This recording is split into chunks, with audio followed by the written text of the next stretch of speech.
চল আসলে দি। আরে দাঁড়া দাঁড়া, চুল আঁচড়ানোর কথা বলছিস? আমরা যখন প্রাইমারি স্কুলে পড়তাম সেই মনে নেই? ও হ্যাঁ রে, ঠিকই বলেছিস, সে যেমন সেই ভয় কাট করে দিত চুলগুলো। সত্যি বাবা, আমার তো একদম বিচ্ছিরি লাগে, সেই সব কথা আর ভাবাস না আমাকে, ঠিক আছে? যখন তুই সিক্সে পড়তিস আমি সেভেনে পড়তাম, মনে আছে? আমি যখন মানে চুল কাটতাম না, আমার মা মানে পিরিয়ড মিলে ছুটতো। তুই তখন তো আসিসনি কোনদিন স্কুলে মনে হয়, সেইবারে মা মারা গেছিলিস, কে একটা মারা গেছিল মনে। আর আমি কাণ্ড তাহলে সেইবারে আমার মা কাঁচি পায়নি, ঠিক আছে, বটি দিয়ে মাটির উপর দিয়ে ছুটেছে। আমি তো পুরো পগার পার, কে আমাকে ধরে, ঠিক আছে? তারপর সত্যি শেষমেশ ডগটা ছাড়লাম অনেক কষ্টে। কে অত বড় চুল কাটে বলতো? সেভেনে পড়ি, বড় হয়ে গেছি, মনে আছে তো সেই ব্যাপারটা? সেই না না, তোর বুঝতে পারছে না, আমি মানে চুলটা একদমই কাটতে চাইছি না, কিন্তু আমার মা তো ছাড়বে না। তাছাড়া আমি শুনেছি 45 দিন অন্তর অন্তর চুলটা কাটলে ডগটা ভালো থাকে, তাই কারণেই কাটছি। একদম অল্প। ঠিক আছে, হয়ে যাবে। তাই আমি বসতে গিয়ে ভাবছি যদি বেশি কাটা হয়ে যায়। আরে তুই বসতেই চাইছে না, খালি বেশি কাটা হয়ে যায়, বেশি কাটা হয়ে যায়। একদমই কাটতে চাইছি না। ঠিক আছে, বস তো, চেপে বস, ভালো করে বস, দেখি পিঠটা সোজা রাখ, ওখানে পা রাখার জায়গা আছে, পা রাখ, রিল্যাক্সে বস। আরে এদিকে ঘোর, খালি আয়নার দিকে মুখ করে বসে আছে। ঠিক আছে, বুঝতে পেরেছি। মানে খুব বেশি তোর মা কাটতে বারণ করেছে, এই দেখে নে, এইখান থেকে কাটতে বলছে, তাই তো? না না, একদমই না। এখান থেকে না? না, একদমই না। তাহলে কতটা দেখা?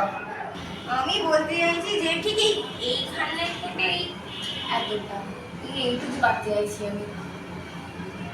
এইটুকু চুল কাটবে, এটা কোনো চুল? না, আমি এইটুকুই কাটতে চাইছি, আমি চুল কাটতেই চাইছি না। ঠিক আছে, চল। Let's go.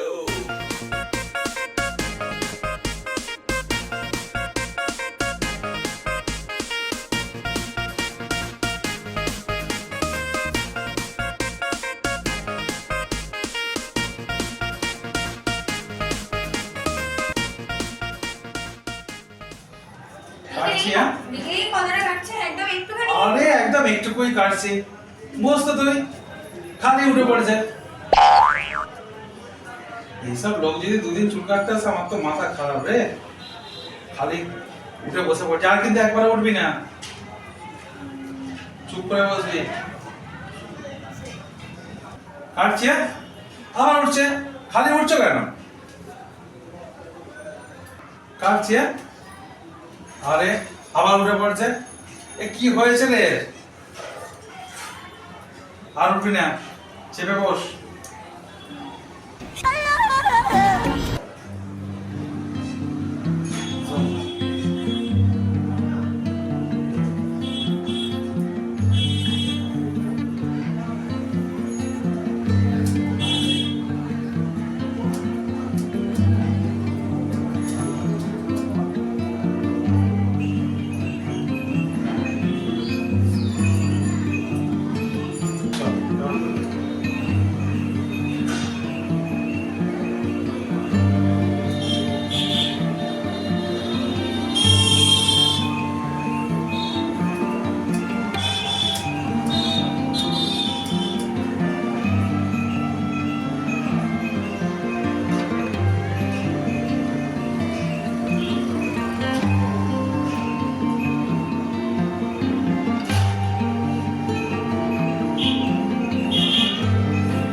মনে পড়লেই তো মানে হাসি পায়, কি বলবো। আরে বল। আরে বলতে গেলে এরকম একটা হয়, মানে সেই গরমকাল আসলে জানিস তো আমার মা পুরো চুলটা এখান থেকে বয়কাট করে দেবে বলে কি নাই করবে, আর বলিস না। আর আমি তো 6 উঠে গেছি, চুলটা মানে শুধু ডগাটা ছাঁটবো হ্যাঁ হ্যাঁ আর বয়কাট করলে তো কিরকম একটা বিধি বিচ্ছিরি দেখতে লাগবে। সত্যিই তাই, তখন আমরা বড় হয়ে গেছি।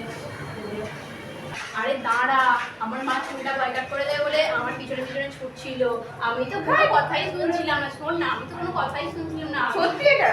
হ্যাঁ, আমার মাকে বললাম তুমি তোমার ছুটে যাও, আমি তো চুল কাটবোই না। আর একটা আচ্ছা। বন্ধুর সাথে দেখা হয়েছিল, তার মুখ থেকে শুনলাম যে 45 দিন হ্যাঁ হ্যাঁ, বলে চুল তো বাড়েই। মানে সেট করলে চুলটাও ভালো থাকে। হ্যাঁ হ্যাঁ, সেম আমিও করি এখন। আরে সেই রে সেই।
সত্যি আগেকার মানে ছোটবেলার কথা ভাবলে কি একটা হয়, মানে ওই ব্যাপারগুলো নিয়ে। কিন্তু আসলে ছোটবেলাটা কিন্তু খুব ভালোই ছিল বল। এখন বেকার, এই করো সেই করো, এই টেনশন, লাইফে কি করবো না করবো, কত টেনশন। ভালো লাগে না ছোটবেলা ভাবলেই, মনটা যেন কি কোথায় একটা হারিয়ে যায়।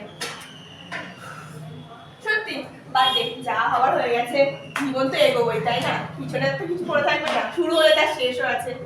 যাই হোক বাদ দে, চ যে কথা হচ্ছিল আর কি, চুলটা তো আছে রে, ওই জন্য তো হচ্ছিল আসল কথা। চ।